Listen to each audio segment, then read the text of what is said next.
Shalom, damai Kristus beserta kita. Menutup bulan Agustus, kita akan coba berusaha semaksimal mungkin untuk menyingkapkan mengenai tujuan utama berdirinya sebuah gereja. Sebab pembawa damai yang palsu ini akan segera datang di bumi, bukan di Indonesia. Indonesia itu hanya bagian dari bumi. Pembawa damai yang palsu ini akan segera datang ke dunia. Orang yang palsu akan datang ke dunia, tetapi dunia tidak mengenal bajingan ini. Sebab bajingan yang satu ini berbulu domba. Tampilan depannya suci, persis Yesus. Supaya tidak terjadi miskomunikasi, saya akan ulang sedikit dengan cepat. Sebenarnya gereja itu yang mendirikan adalah Lucifer, iblis si ular tua. Atau lebih tepatnya lagi, iblis itu membangun agama. Artinya, bukan hanya agama Kristen saja, tetapi semua agama yang ada di muka bumi ini, pendirinya adalah iblis. Entah itu agama-agama besar yang sudah kita kenal, Ismet, Bumet, Himet, ataupun agama-agama kepercayaan yang lain. Animisme, dinamisme, Sikhisme, Konfuse, Laose, Mingse, Shinto, Voodoo, bahkan mungkin, atau Rastafari, dan lain sebagainya. Itu semua kuil-kuilnya atau bangunan tempat ibadahnya, iblis yang membangun. Agama itu adalah sistem, sebuah sistem kepercayaan. Dan kepercayaan yang paling valid itu yang ada Yesusnya.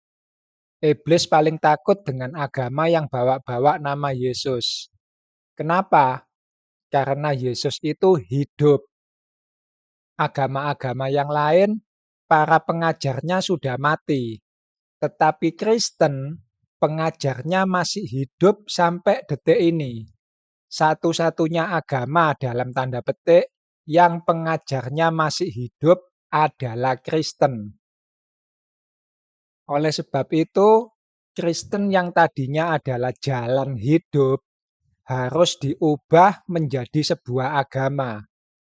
Kristen harus menjadi sebuah sistem. Kenapa? Supaya manusia tidak lagi percaya kepada Tuhan yang hidup, melainkan percaya kepada sistem. Maka Kristen dikonversi menjadi Katolik. Kristen sudah tidak ada lagi. Semuanya mengaku Katolik. Semuanya mengaku sebagai gereja yang am. Dan gereja memang Katolik. Gereja memang am. Sebab yang mendirikan adalah iblis. Sampai sini paham ya saudara? Jalan hidup berubah menjadi agama. Agama itu mengerikan saudara. Apalagi kalau agama tersebut sampai mengaku mengenal Yesus, tetapi menyimpangkan ajaran Yesus. Dan Trinitas adalah agama yang dasar imannya adalah menyimpangkan ajaran Yesus. Ada dua macam dasar, betul? Saudara baca sungguh-sungguh firman Tuhan tersebut. Itu perikop hanya sauprit.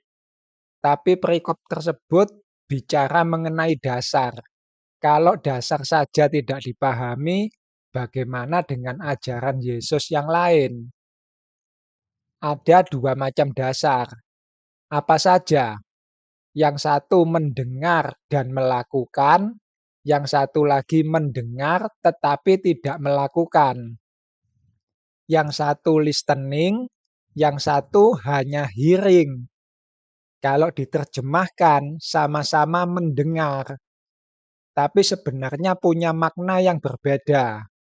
People hearing without listening. Marta itu hearing.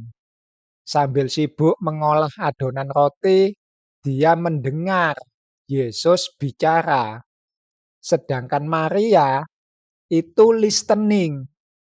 memang sengaja duduk, duduk manis untuk mendengarkan ajaran Yesus. Mari kita lihat slide di layar monitor.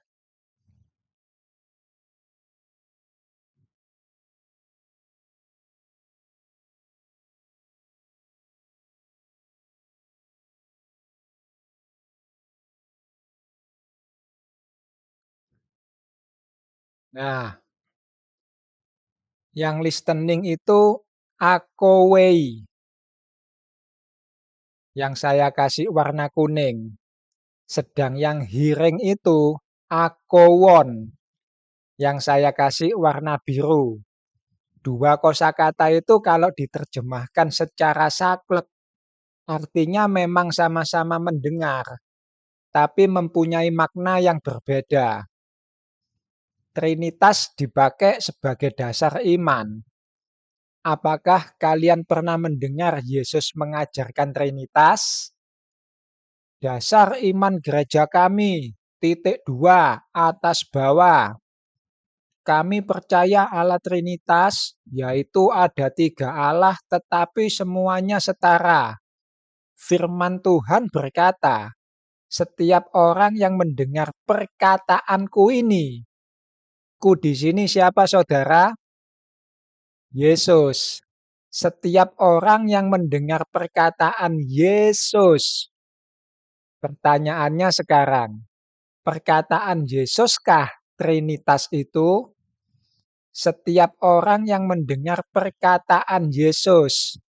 Pernahkah kalian mendengar Yesus berkata-kata tentang Allah Tritunggal? Bapa setara dengan anak, anak setara dengan Roh Kudus setara dengan Bapa. Pernahkah kalian mendengar Yesus mengajar demikian? Firman Tuhankah ajaran Trinitas itu? Kalau kalian memang pernah mendengar Yesus berkata demikian, Bapa itu setara dengan aku, maka Trinitas adalah firman Tuhan. Tetapi kalau kalian tidak pernah mendengar hal yang demikian dari mulut Yesus, maka Trinitas bukanlah firman Tuhan. Yesus sendiri pernah berkata, Bapa lebih besar daripada aku. Lantas mulut siapa yang berkata bahwa Bapa itu setara dengan Yesus? Kalau bukan mulutnya iblis si pendusta. Kalian ini murid Yesus atau muridnya iblis? Kalau kalian muridnya Yesus, kenapa kalian mengatakan bahwa Yesus itu setara dengan Bapa? Siapa yang memberitahu kalian? Apa kalian makan buah dari pohon yang dilarang Tuhan? Saudara-saudariku yang terkasih, yang namanya roh jahat itu juga sedang memberitakan nama Yesus. Tetapi yang dimaksud bukanlah Yesus Kristus, melainkan Yesus Trinitas. Mereka tidak diutus, tetapi mereka giat. Itulah pendeta-pendeta Trinitas. Paulus pernah berkata dalam suratnya untuk jemaat di Filipi, ada yang memberitakan Kristus dengan maksud jujur, ada juga yang memberitakan Kristus dengan maksud palsu. Bagaimana bisa memberitakan Kristus karena dengki? Sebab yang menjadi Kristusnya adalah sumber kedengkian. Siapa sumber kedengkian? Ya roh jahat. Bagaimana bisa memberitakan Kristus karena perselisihan? Karena yang menjadi Kristusnya adalah sumber perselisihan. Siapa sumber perselisihan? Ya roh dusta. Bukankah Ahab sudah mengalami hal ini? Kenapa kita tidak mau belajar dari Ahab sehingga kita harus mengulang peristiwa Ahab? Dari mana para pendeta Trinitas ini mendengar nama Yesus? Dari 3 roh najis yang masuk untuk menghamili gereja. Artinya, iblis pun juga memberitakan nama Yesus. Hanya saja yang menjadi Yesus kondisinya terbalik. Dan Yesus yang terbalik itulah yang diberitakan oleh gereja. Gereja itu adalah perempuan pelacur. Gereja itulah yang disebut dengan pelacur Babel. Yang menghamili ada 3 roh. Dan anak yang akan dilahirkan tidak mengenal siapa bapake. Itulah antikris. Seorang anak yang tidak mengenal bapak. Karena tidak mengenal siapa yang menjadi bapake, maka ajarannya dipukul rata. Ketiganya setara. Tiga-tiganya adalah Tuhan. Tiga-tiganya adalah Allah. Tiga-tiganya adalah Bapa itu sendiri. Paham, saudara? Menurut perumpamaan yang diberikan oleh Yesus dalam Matius 13, ladang itu adalah dunia. Supaya tidak terlalu meluas, maka saya membeberkannya melalui agama saya sendiri, yaitu agama Katolik. Dan memang Katolik itulah satu-satunya agama yang dipilih oleh iblis sendiri untuk menandingi jemaat yang akan dibangun oleh Yesus. Dan gereja Katolik adalah tempat atau wadah untuk menyesatkan jemaat yang sudah dibangun oleh Yesus tersebut. Untuk membuat bingung jemaat yang sudah percaya bahwa Yesus itu adalah anak Allah. Betul-betul anak Allah. Bukan anak tangga bapake sopo. Orang seperti itu sebenarnya adalah orang yang tidak percaya bahwa Yesus adalah anak Allah. Dan orang yang tidak percaya bahwa Yesus anak Allah adalah antikris. Sebab dia menyangkal Yesus sebagai anak Allah. Paham ya? Salah satu fungsi dari gereja Katolik, selain untuk melahirkan Mesias palsu, juga berfungsi untuk menyatukan agama-agama yang sudah dibuat oleh iblis. Okumene. Jadi tidak hanya menyatukan agama Trinitas saja, tidak hanya menyatukan gereja. Terlalu sedikit bagimu jika hanya untuk menyatukan gereja. Tetapi untuk menyatukan semua agama-agama di dunia. Dan satu-satunya yang tidak mau bersatu kelak adalah umat yang disebut Kristen. Kenapa? Nanti saya jelaskan. Ladang itu adalah dunia. Dunia saya persempit menjadi tempat ibadah. Tempat ibadah saya persempit menjadi gereja. Dan sekarang gereja saya persempit menjadi gereja Katolik. Apa itu gereja Katolik? Gereja Katolik adalah gereja yang fondasi dasarnya adalah Trinitas, Tritunggal Maha Kudus. Dan kita tadi sudah mengetahui bahwa Trinitas itu bukanlah firman Tuhan.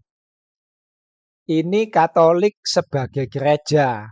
Artinya, yang disatukan adalah gereja-gereja yang berbasis Tritunggal. Gereja-gereja yang tidak mau mengakui Tritunggal akan dibakar habis nantinya. Jemaat yang ada di dalamnya mau tidak mau harus keluar. Atau mau mengakui kembali Trinitas sebagai dasar ajaran gereja tersebut. Katolik sebagai agama nanti beda lagi. Yang disatukan adalah tempat-tempat ibadah di luar gereja. Dan gereja inilah yang membangun adalah iblis. Iblis mengetahui bahwa Yesus hendak mendirikan jemaat, dan yang namanya jemaat kan masih tinggal di bumi. Apa doa Yesus untuk para muridnya? Aku tidak meminta supaya engkau mengambil mereka dari dunia ini ya Bapa, tetapi supaya engkau melindungi mereka daripada yang jahat. Maka untuk menyesatkan jemaatnya Yesus tersebut, iblis berusaha mendirikan bangunannya, tempatnya. Iblis berusaha mendirikan gedungnya. Dunia ini kan penguasanya iblis. Iblis mau bangun apa saja kan suka-suka dia. Dia mau bangun tempat pelacuran kek, mau bangun tempat ibadah kek, suka-suka iblis. Dan iblis membangun gereja. Iblis membangun wadahnya. Supaya kelak ketika mereka sudah dikumpulkan, ketika mereka diserahkan pada gembalanya masing-masing, di gedung-gedung itulah iblis memungut apa yang menjadi haknya. Semua tempat ibadah iblis yang punya, sebab iblislah yang membangun tempat ibadah tersebut. Paham ya, saudara? Jadi, tempat ibadah itu ibarat kata seperti umpan makanan. Umpan makanan yang diletakkan dalam sebagai perangkap, diletakkan dalam perangkap. Begitu tikus tertarik dengan umpan tersebut, dia akan masuk perangkap itu dan tidak bisa keluar lagi. Itu adalah jemaat bangunan gereja. Berbeda dengan yang namanya jemaat hasil bangunan Kristus. Jemaat Kristus tidak lagi mencari makan dan roti. Sebab mereka sudah punya bekalnya sendiri. Jemaat Kristen itu bisa hidup di mana saja dia berada. Mereka bisa hidup di mana saja mereka ditempatkan. Sebab mereka sudah punya rotinya dan airnya sendiri. Paham maksud saya, saudara? Kalau mau hidup, jangan cari gereja, jangan cari tempat ibadah, tetapi carilah Yesus. Sebab Yesus itu hidup. Gereja itu bangunan mati. Yesus itu adalah bangunan yang hidup. Bangunan yang bisa jalan-jalan. Portable. Paham ya? Tuhan, lihat betapa megah dan indah bangunan bait suci itu. Dan apa jawab Yesus? Semua itu akan rata dengan tanah.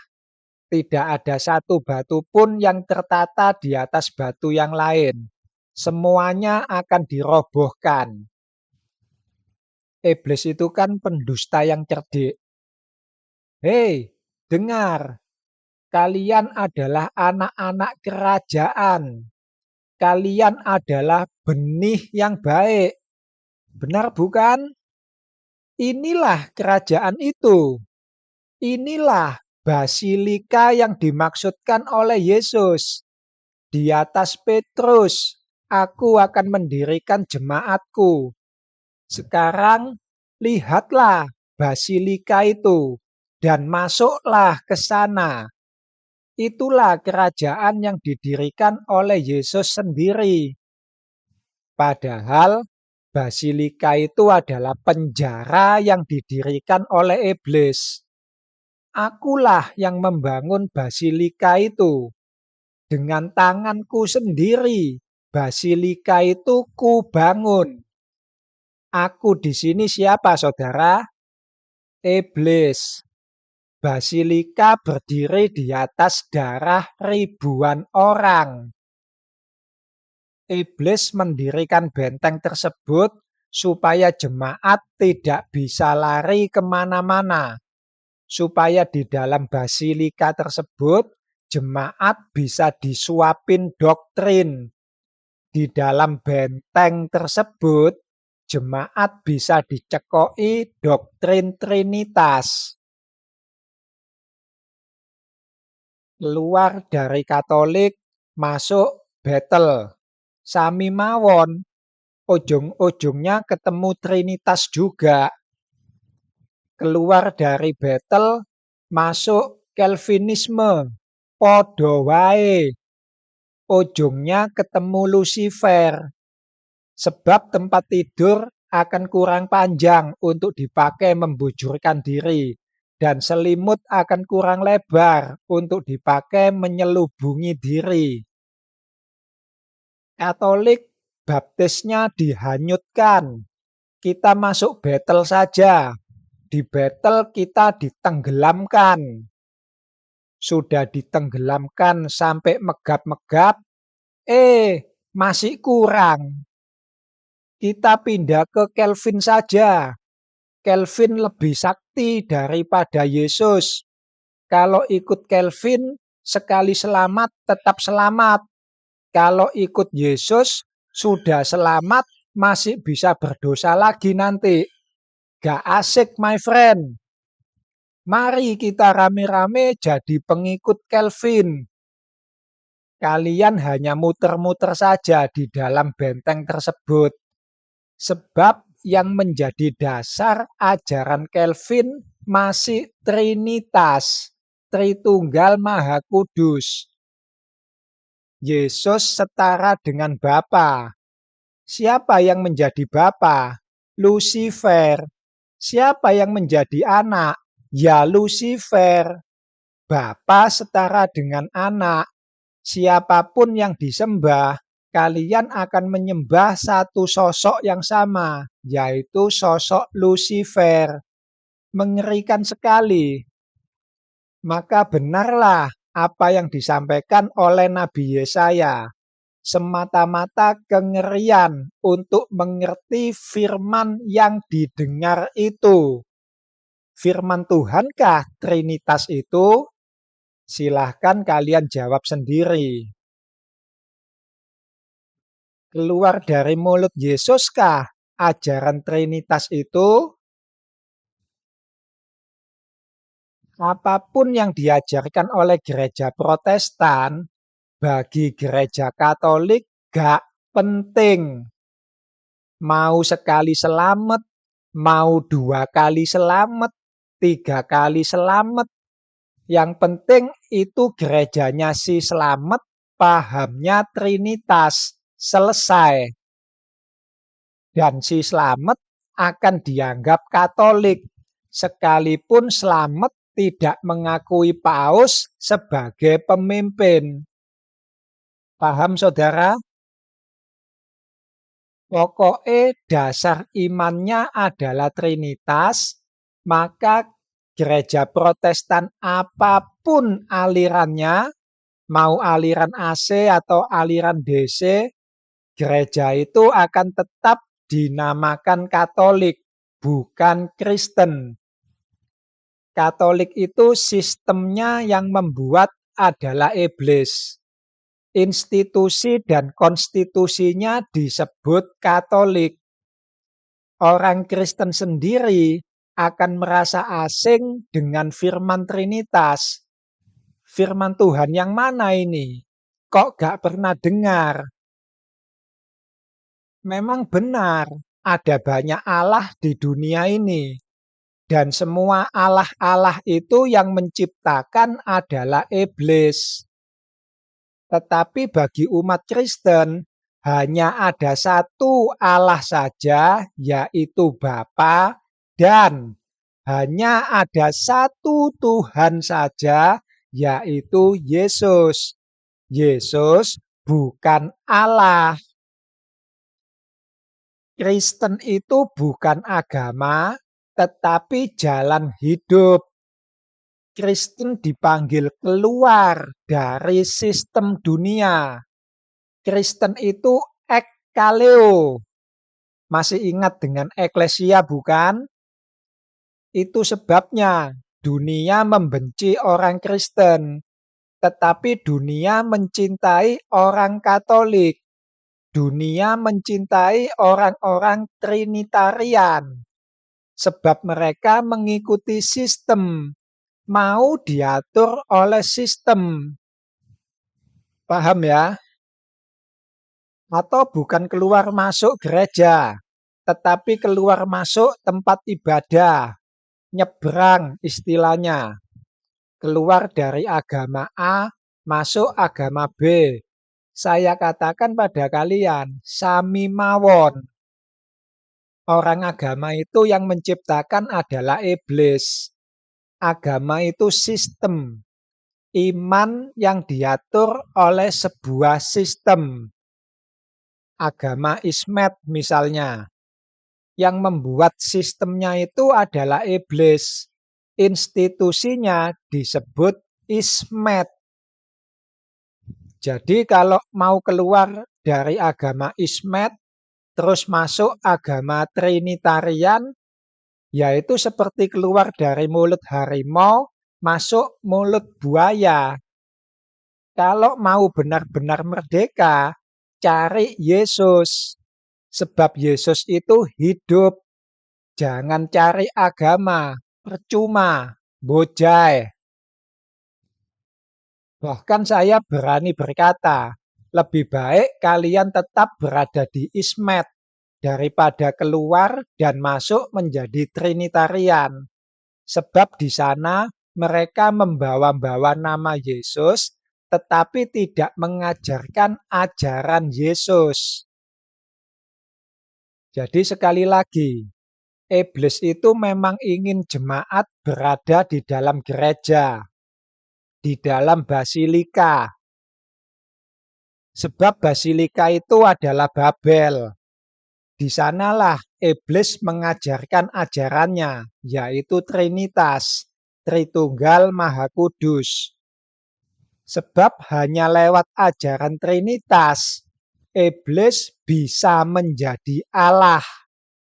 Hanya lewat ajaran Trinitas, yang menjadi Yesus bisa setara dengan Bapa. Karena Trinitas mengajarkan bahwa Bapa itu setara dengan Yesus. Siapa yang menjadi Bapa? Lucifer. Siapa yang menjadi anak? Ya Lucifer. Siapa? Roh yang mengajarkan? Juga Lucifer. Bapa setara dengan anak. Siapapun yang disembah, kalian akan menyembah satu sosok yang sama, yaitu sosok Lucifer. Itu mengerikan sekali. Maka dengarkan firman Tuhan sungguh-sungguh.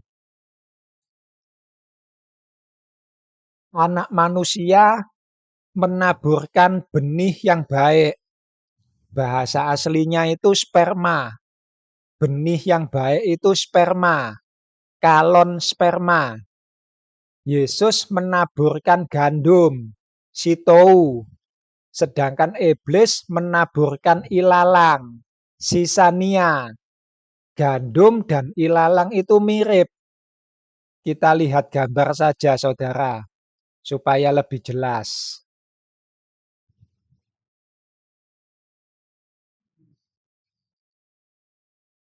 Nah, itu dia gambarnya. Sitou dan sisania itu serupa tapi tak sama. Gambar yang kiri itu gandum dan gambar yang kanan itu ilalang. Mereka berdua bentuknya mirip. Apalagi kalau kalian melafalkannya dalam bahasa Inggris. Orang yang tidak terbiasa dengan bahasa Inggris bisa salah mendengar. Seperti saya misalnya. Which atau which? Piye-piye? Which atau which? Loh, kok podo wae? Itu dia masalahnya, gas. Aku gak pernah benar-benar tahu apa yang terjadi dengan hatiku. Gas, gas.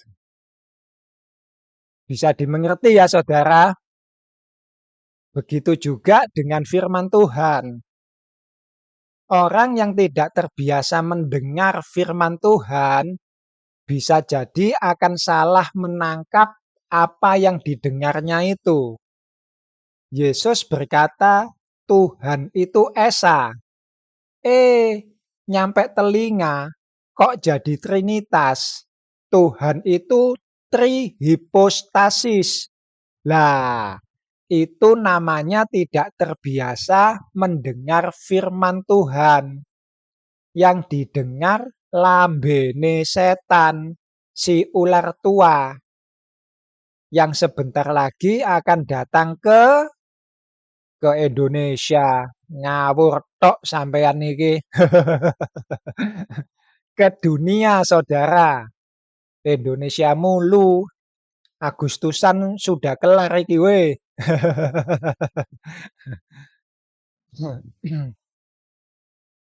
Gandum ini bukan gambaran dari Yesus, tetapi gambaran dari kita umat Kristen. Sedangkan ilalang itu juga bukan gambaran dari iblis, tetapi gambaran dari mereka umat Trinitas. Umat Kristen dengan umat Trinitas ini serupa tapi tak sama. Yang menanam jemaat Kristen itu Yesus Kristus. Sedang yang menanam jemaat Trinitas itu adalah iblis. Benih yang baik itu adalah anak-anak kerajaan, Basilika, Basileas. Sperma yang baik itu adalah Basilika. Dan Basilika inilah yang dipakai oleh iblis untuk menyesatkan anak-anak kerajaan. Di dalam Basilika inilah iblis menanamkan benih yang jahat, sisania. Benih yang jahat itu adalah anak-anak si jahat.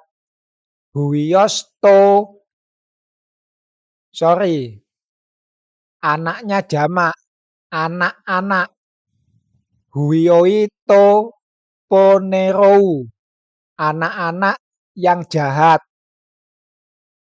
Basilika pertama yang berdiri itu bukan Basilika Petrus, tapi Basilika Yohanes. Hanya saja yang terkenal itu memang Basilika Petrus. Orang kalau menyebut Basilika, arahnya pasti ke Petrus, Basilika Petrus. Dan semua basilika itu yang mendirikan adalah iblis.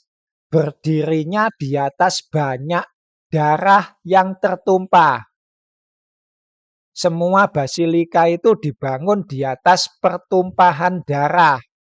Bukan darah Yesus Kristus, melainkan darah Yesus Trinitas, yaitu Yesus yang haus akan darah. Siapa Yesus yang haus akan darah ini? Ya Lucifer, Bapa setara dengan anak. Hanya dengan mengajarkan doktrin semacam inilah, iblis bisa menjadi Allah dan disembah oleh manusia.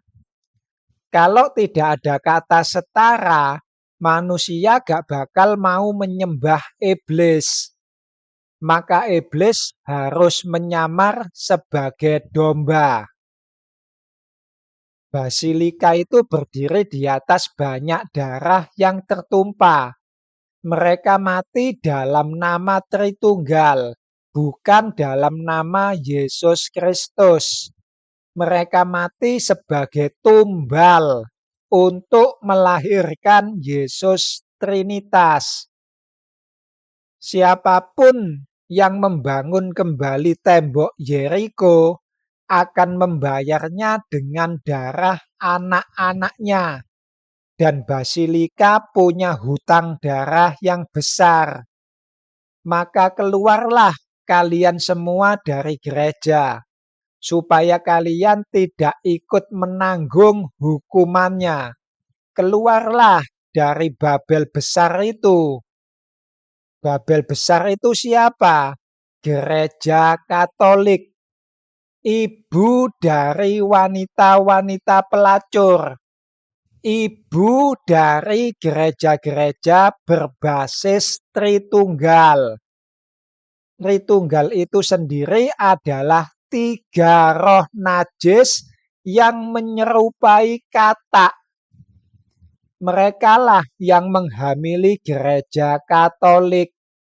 Ada tiga roh yang menghamili. Itu sebabnya dinamakan pelacur. Apa dasar iman dari gereja Katolik? Trinitas, Tritunggal Maha Kudus. Yesus Kristus mendirikan jemaat, sedang Yesus Trinitas mendirikan gereja. Bunuhlah gembala, maka domba akan tercerai-berai. Dan iblis benar-benar memanfaatkan momen tersebut dengan sebaik-baiknya. Maka saya teriakkan, cari Yesus. Dia belum mati. Yesus itu hidup. Kita kembali pada KGK, Katekismus Gereja Katolik. Katolik ini benar-benar agama yang paling mengerikan. Serigala berbulu domba. Karena dia memang betul-betul membawa nama Yesus. Tetapi Yesus yang dimaksudkan bukanlah Yesus Kristus. Jadi menurut KGK, salah satu simbol gereja itu adalah Bunda. Gereja itu adalah Bunda Maria. Maria yang akan melahirkan seorang putra, di mana putra tersebut akan mengembalakan umatnya dengan gada dan besi. Dan Maria yang ini sebenarnya adalah seorang pelacur, bukan seorang perawan. Siapa yang menghamili Maria ini? Tiga roh najis. Berbeda dengan perawan Maria yang melahirkan Yesus. Maria dikatakan perawan karena yang menghamili adalah Roh Kudus. Emang Roh Kudus ada jenis kelaminnya? Itu simbolik, alegoris. Roh memang tidak memiliki jenis kelamin. Roh kadang bisa digambarkan sebagai laki-laki, kadang juga bisa digambarkan sebagai perempuan. Itu semua hanya simbolis. Benih yang baik. Bahasa Yunaninya itu kalon sperma. Yesus Kristus dikandung dari Roh Kudus, dilahirkan oleh perawan Maria. Ini bisa mempunyai dua pengertian. Roh Kudus bisa bertindak sebagai laki-laki, bisa juga bertindak sebagai perempuan. Dikatakan bertindak sebagai laki-laki, maka yang dimaksud benihnya atau spermanya berasal dari Roh Kudus. Maria memang tetap perawan, sebab spermanya bukan sperma dari manusia, tetapi sperma dari Roh Kudus. Benih dari Roh Kudus. Maria hanya manusia yang melahirkan benih tersebut. Tetapi Roh Kudus juga bisa bertindak sebagai perempuan. Artinya, yang menghamili itu adalah Bapa. Roh Kudus itu adalah mempelainya, wanitanya. Dan Roh Kudus ini mengandung, dikandung dari Roh Kudus. Yang mengandung tetap Roh Kudus. Dan Maria adalah simbol dari Roh Kudus. Kita bahas syahadat para rasul di lain tema saja, biar gak pusing. Sekarang kita fokus dulu saja pada apa yang akan segera terjadi. Kita kembali pada 3 roh najis yang ada dalam kitab Wahyu. Jadi sekali lagi saudara, gereja ini adalah pelacur Maria yang sedang hamil. Pelacur ini memang seorang perawan, sebab uskup-uskupnya hidup selibat. Inilah pelacuran bakti secara rohani. Mereka memang tidak berhubungan badan secara biologis, tetapi berhubungan badan secara rohani. Hidup mereka sengaja dipersembahkan untuk melahirkan Mesias palsu ini. Mari kita lihat slide selanjutnya.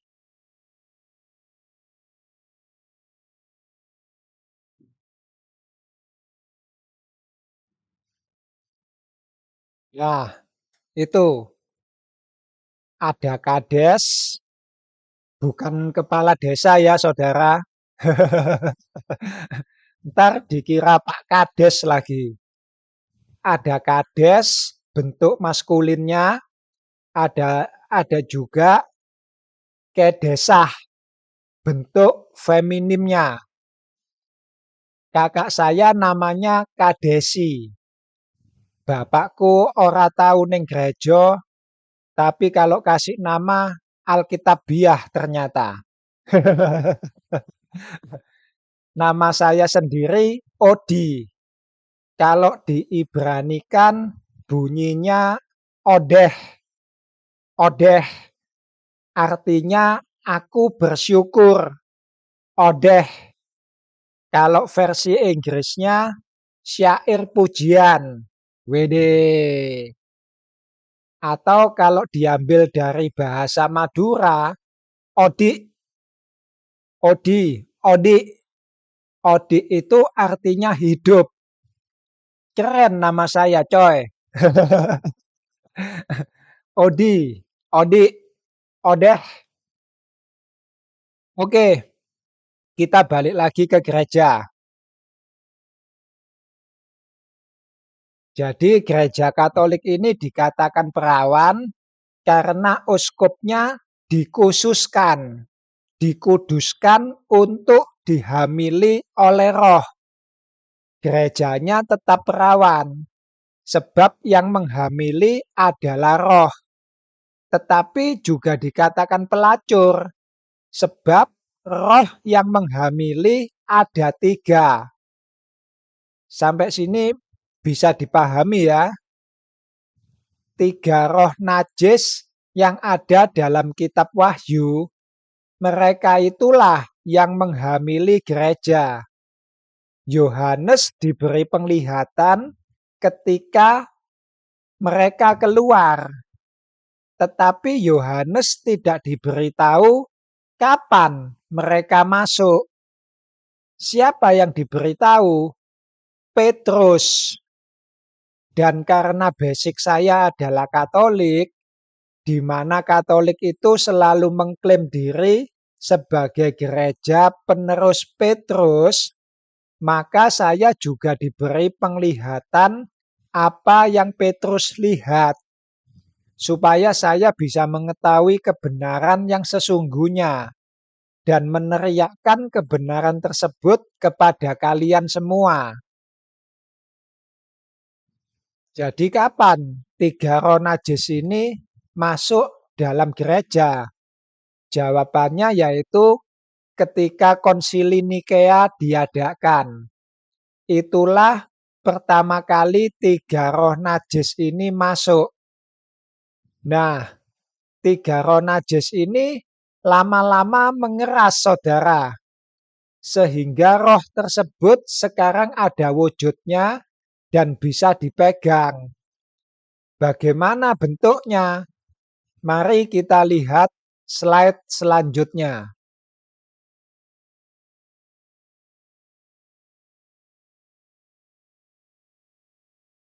Nah, Itu adalah bentuk dari tiga roh yang mengeras itu.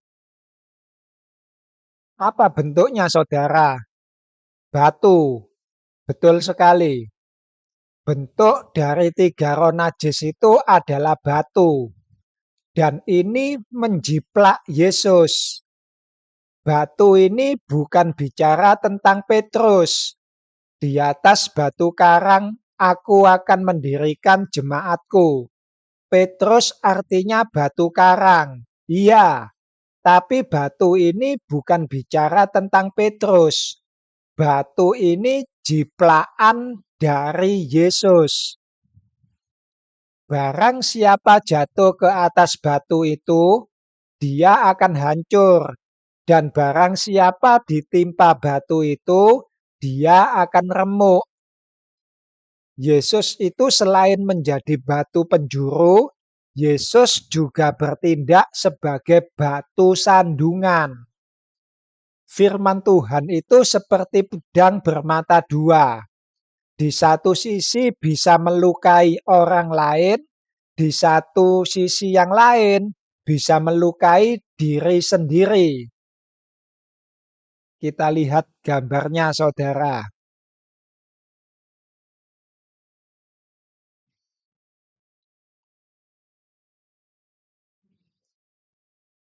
Nah, pedang bermata dua. Pedang bermata dua itu secara umum bentuknya lurus. Akulah jalan yang lurus. Bentuknya seperti salib. Dua sisinya tajam. Sisi kanan bisa melukai musuh, sisi kiri bisa melukai diri sendiri. Paham ya, saudara? Sedangkan kalau pedang itu hanya punya satu mata, dajal, kata tetangga sebelah. Matanya hanya satu. Nah, pedang itu hanya bisa melukai musuh. Secara umum, bentuknya dibuat melengkung, tidak untuk melukai diri sendiri. Filosofinya seperti itu, saudara. Bukankah Trinitas juga seperti itu? Ada segitiga, ada tiga Tuhan yang berdiri di luar, dikuduskan. Ketiganya dipisahkan. Lalu ketiganya dimasukkan dalam segitiga untuk saling menajiskan diri. Dan lahirlah si mata satu itu, Tuhan yang katanya homoousios. Kalau Tuhan yang saya sembah tidak homoousios, tapi esa. Agustinus pernah berkata, kalau engkau bisa memahami Trinitas, maka dia bukan lagi Allah.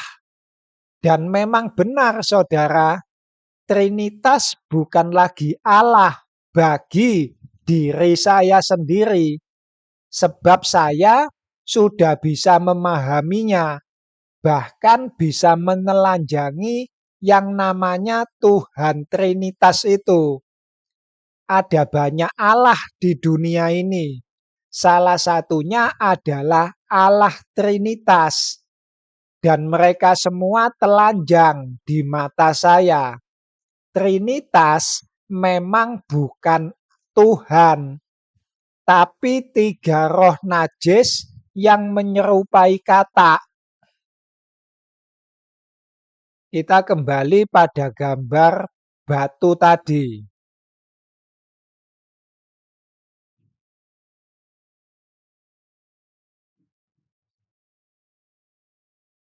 Nah, tiga roh najis yang sudah berubah menjadi bentuk batu ini secara perlahan mengalami perubahan bentuk lagi, saudara.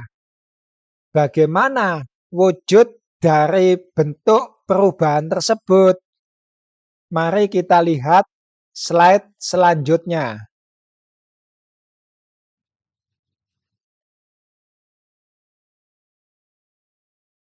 Nah, batu yang mengeras itu lama-kelamaan berubah wujud menjadi gambar tersebut, saudara. Gambar apa itu? Janin. Betul sekali. Batu itu berubah wujud menjadi janin. Tetapi janin itu mati. Maksud saya dengan mati, janin itu belum ada nafasnya. Dia hanya janin mati. Ada bentuknya saja, tapi belum ada kehidupan. Nafasnya belum ada, aliran darahnya belum jalan, dan tetek bengek lainnya yang menggambarkan adanya sebuah kehidupan. Kalau boleh saya gambarkan, saudara, metamorfosis dari bayi antikris ini seperti dalam film The Mummy, di mana ketika tokoh Imhotep dihidupkan kembali, makhluk itu butuh mantra-mantra sebelum akhirnya bisa sempurna dalam wujud manusia. Nah, bayi antikris ini kira-kira juga seperti itu. Dia hanya bayi mati, belum ada aliran darahnya, detak jantungnya belum bergerak, dan lain sebagainya. Butuh mantra-mantra. Tetapi 2 tahun atau 3 tahun yang lalu, saya lupa tepatnya, Tuhan memberi saya penglihatan yang tidak saya lihat. Penglihatan seperti apa itu? Bayi ini tiba-tiba ada detak jantungnya. Janin maksud saya. Janin ini tiba-tiba ada detak jantungnya. Yang tadinya tidak ada detak jantung, sekarang detak jantungnya mulai bergerak. Yang artinya ini janin sekarang sudah hidup. Tapi saya tidak mau berasumsi terlalu jauh ya saudara. Maksud saya begini, saya hanya diperlihatkan bahwa janin yang tadinya tidak ada detak jantungnya ini, sekarang jantungnya berdetak. Itu saja, tidak lebih. Apakah hanya dengan jantung yang sudah berdetak ini bisa dikatakan dia sudah hidup? Saya pribadi tidak tahu. Bisa saja kan? Mungkin hanya jantungnya saja yang berdetak, tetapi aliran darah belum dibuat mengalir oleh Yahweh. Paham maksud saya, saudara? Saya tidak mau berasumsi terlalu jauh. Hanya saja anggaplah, sekali lagi ya, anggaplah, kita anggap bahwa janin yang tadinya mati ini sekarang sudah hidup, sudah ada detak jantungnya. Artinya sebentar lagi dia brojol. Orang mengandung itu berapa bulan, saudara? 9 bulan. Saya dapatkan ini sudah 2 tahun atau 3 tahun yang lalu. Berarti ini bayi sudah lahir dong. Saya katakan belum. Di alam sana, Maria pelacur ini memang sedang mengandung. Dan lamanya mengandung di alam sana dengan lamanya mengandung di alam bumi ini sama. Memang sama-sama 9 bulan. Hanya saja 9 bulan di alam sana kalau dikonversikan ke alam bumi Saya tidak tahu berapa lama. Paham maksud saya? Dan ketika pelacur Maria ini kesakitan karena hendak bersalin, efeknya ke bumi kita ini bencana alam, saudara. Paham ya maksud saya? Ketika dia kesakitan di alam sana, efeknya ke bumi kita ini adalah bencana alam. Yesus Kristus itu lahir normal. Maria mengandung 9 bulan. Dan Yesus lahir normal. Maksud saya dengan lahir normal adalah ketika Yesus lahir, yang keluar adalah kepala duluan. Saudara perhatikan lagi gambar janin di slide nomor 6. Bagian tubuh mana yang paling besar dari gambar janin itu? Kepala, saudara. Dan Yesus lahirnya normal. Kepala keluar terlebih dahulu. Kalau kepala sudah keluar, sisanya itu mudah, ngeluyur begitu saja. Ibu-ibu pasti mengerti ini. Mereka yang melahirkan soalnya. Saudara bisa bayangkan bagaimana kalau yang keluar itu kaki terlebih dahulu. Persalinan itu akan sangat susah. Kepala janin bisa tersangkut. Dan itulah yang terjadi dengan kelahiran bayi antikris ini. Kondisinya serba terbalik dari Yesus yang asli. Yang palsu ini kelahirannya tidak normal. Sungsang, bahasa yang umum kita gunakan. Dia lahir itu yang keluar kaki terlebih dulu. Baru terakhir kepalanya. Dan bayi ini hampir mati gara-gara kelahirannya yang seperti itu. Kalau saudara mengetahui, dulu banyak pendeta-pendeta pelihat yang mengatakan bahwa mereka melihat kaki Yesus. Saya sedih, saudara.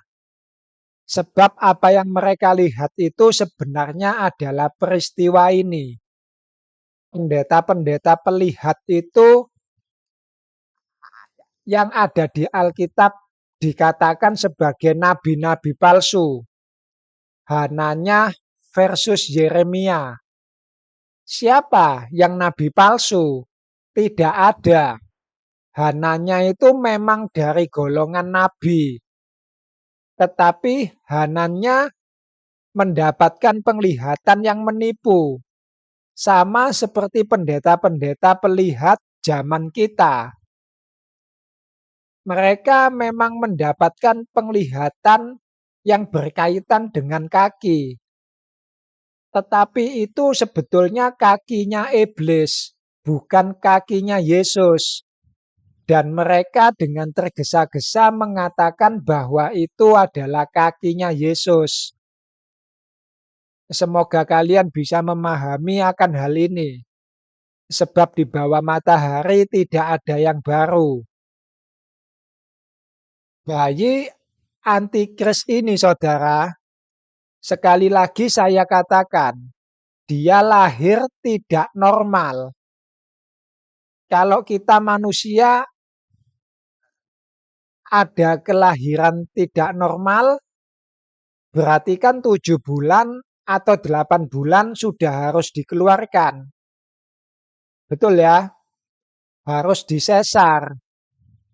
Nah, karena di alam sana terjadinya itu kebalikan dari alam bumi, maka yang seharusnya 9 bulan, dia bisa jadi 12 bulan atau lebih.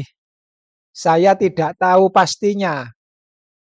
Tapi gambaran terdekat yang bisa saya sampaikan kira-kira seperti itu.